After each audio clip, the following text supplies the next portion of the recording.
સુરત વિશ્વ પર્યાવરણ દિવસ નિમિત્તે વડાપ્રધાન નરેન્દ્ર મોદીના કાર્યક્રમ માટે એક અનોખો અને પર્યાવરણ મિત્ર માપદંડ સ્થાપિત કરવા જઈ રહ્યું છે।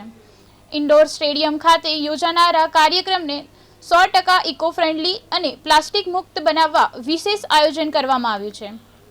કાર્યક્રમમાં પ્લાસ્ટિક અને થર્મોકોલના ઉપયોગ પર સંપૂર્ણ પ્રતિબંધ મૂકવામાં આવ્યો છે।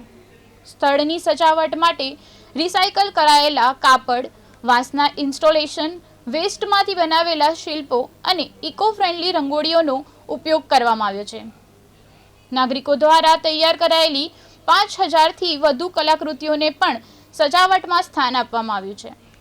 આ આયોજન વડાપ્રધાનના મિશન લાઈફના વિઝનને અનુરૂપ પર્યાવરણ જાગૃતિ અને સસ્ટેનેબલ વિકાસનો સંદેશ આપશે। फाइन आर्ट डिपार्टमेंट में प्रोफेसर हूँ।